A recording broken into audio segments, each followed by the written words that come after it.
when you graduated from Harvard Business School, when was that? What year? 2010. 2010. What did you do next? Well, on our final lecture, the dean of Harvard Business School said that 25% of you will not work in the same jobs in a year's time, and I thought, that would never happen. I was a successful CFO with a large company, but then I found myself very quickly thinking about, should I try startup and smaller companies, and I found myself from Angry Birds. Angry Birds? Yes. Are you going to be mad at me? Are you going to be mad at me for admitting that I've never played Angry Birds before? Well, it's still not too late. There's plenty of Angry Birds games out there, and a movie is coming up in 6 weeks' time.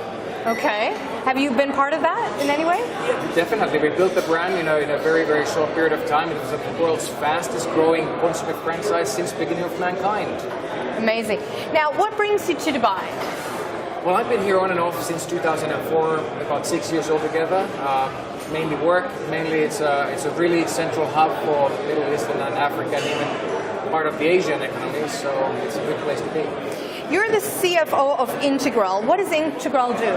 Well, we're a new media company. We focus into the region and Saudi Arabia, and we package all digital and video content for Saudi Telecom. How does that look like?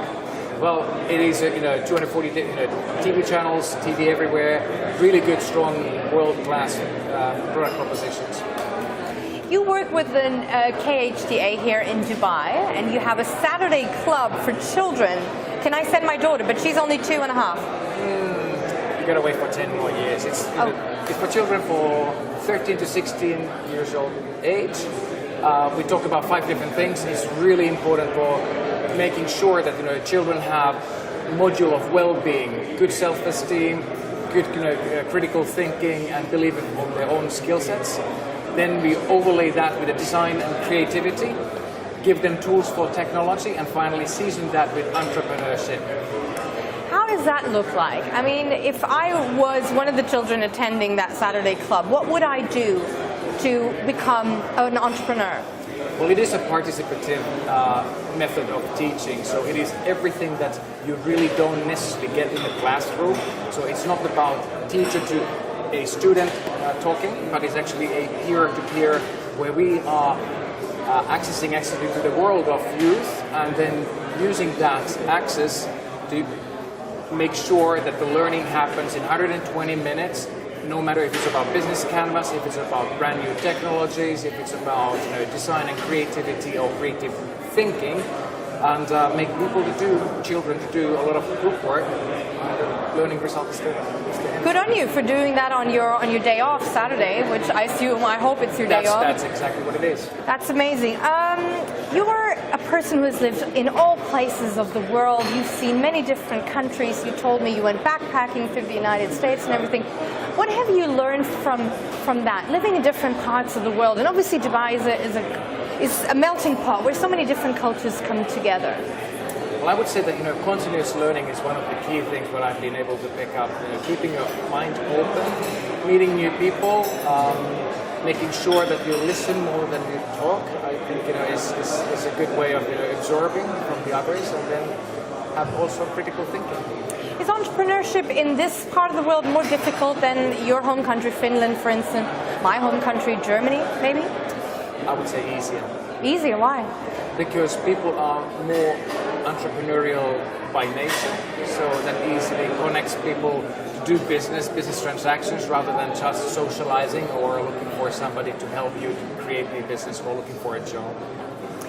So how can nations, if you say that in Europe we're not as entrepreneurship keen maybe, how can governments sort of push their people to become more entrepreneurial? Well, I think the governments should do exactly the opposite. They should withdraw away from pushing, but create an environment where the infrastructure, being that the visas, taxation, legislative environment that supports trying and building your startup companies. Also supporting initiatives like in Helsinki we have a very large Northern European largest event called Slush, where we bring in the middle of the winter months startups and investors together to a really high quality conversation and investment opportunities, that's where the governments can be a great support. Perfect. The perfect characteristics of an entrepreneur, if it was a cake, imagine you had a cake with different ingredients, what would you put in that cake to make the perfect entrepreneur? A cake, well, you definitely need more than 3 layers, that's for sure.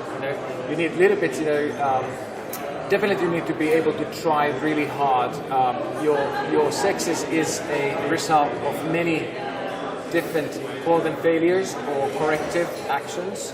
So, if you compare that into baking a cake, you will have different steps from the ingredients to the recipes and making really a perfect temperature of the oven. So putting all those things together, you need a really good team around you. Not the idea only, but you need the team and capabilities. Make sure that you are just not going to be a one person running the whole thing, but you have people who believe in the same vision, and finally the culture of the company.